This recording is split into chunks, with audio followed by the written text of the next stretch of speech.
La vie est une course, disait le bienheureux Jean-Paul II, où tout le monde peut être gagnant. Et cela a été en quelque sorte le cas lors du 8e marathon pour la paix le 24 octobre dernier. Le trajet est toujours le même, de Bethléem à Jérusalem pendant 12 km, faisant tomber pour une fois les barrières qui divisent les deux peuples. Le départ est à 8h30 après les salutations du maire de Bethléem. Il y a plus de 300 participants cette année. Parmi eux, des Italiens, Palestiniens et Israéliens, et un petit groupe de gens arrivés d'Haïti qui enrichit la marche. Nous avons été invités à participer et nous voulions courir, malgré toutes nos souffrances en Haïti, pour la paix et la solidarité, et aussi pour nous remotiver pour la tâche énorme de la reconstruction de notre pays. Palestiniens et Israéliens se rencontrent au checkpoint, ils se passent le flambeau, eux, les coureurs de la même course, d'habitude si distants, mais cette fois-ci unis et dirigés vers le même objectif. Nous sommes très heureux de voir tout ce monde et nous espérons qu'ils reviendront encore nous voir. Cette année, le groupe est plus grand que l'année passée et j'espère qu'ils seront le double l'an prochain. Ainsi, nous aurons encore plus de participants. Merci d'être venus, merci à tous. Je pense que c'est formidable d'avoir tant de gens ici, d'avoir toute cette attention et tous ces gens qui participent. Il y a 14 Israéliens, dont moi, et c'est un record parce que l'année dernière, nous n'étions que 5.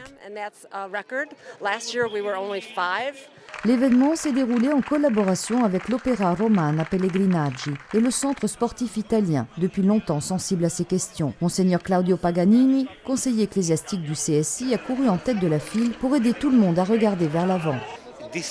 Jésus dit « Bienheureux soient les artisans de paix ». Nous voudrions être aussi bienheureux, comme nous l'a enseigné le bienheureux Jean-Paul II, parce que le témoignage et la présence amènent à cela, à la béatitude. Être ici aujourd'hui est une source de joie. Il y a des gens heureux, des gens joyeux qui ont espoir, et ils veulent donner ce qu'ils ont en eux, également à ces deux peuples, depuis trop longtemps dans une situation de tension. Parmi les personnages qui animent cet événement se distingue la marraine de la course, Giusy Versace, championne paralympique, et un petit groupe de footballeurs, y compris Tomasi Di Biagio Peruzzi. Tous sont les protagonistes d'une partie de foot jouée sur le terrain juste devant le checkpoint, avec 2 équipes d'Israéliens et de Palestiniens.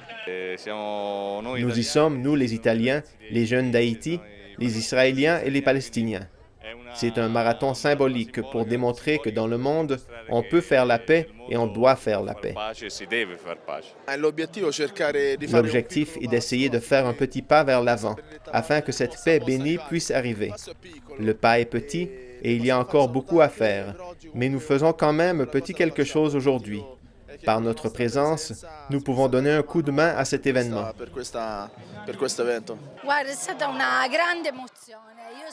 Cela a été une grande émotion et j'en suis encore épuisée. C'était ma première fois et déjà j'ai hâte d'être à la prochaine fois. C'est physiquement difficile et puis mes prothèses ne sont pas particulièrement agiles. Mais c'était beau parce que le message aujourd'hui était qu'il ne devrait pas y avoir de différence. C'est cela le sens de la paix. Comme personne handicapée, je ne peux être que fière d'avoir pu porter la torche. C'était une émotion incroyable.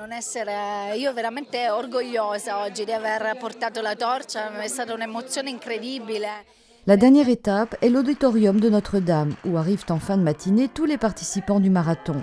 Des Palestiniens arrivent aussi, eux qui en d'autres occasions ne pourraient jamais franchir le seuil de la ville sainte. Et à la fin se déroule la cérémonie de clôture et la remise des prix, qui sont donnés à tous, parce que dans la course de la paix, peu importe qui arrive premier. Ce qui importe, c'est ceux qui se rendent à la ligne d'arrivée tôt ou tard, et surtout dans ce pays.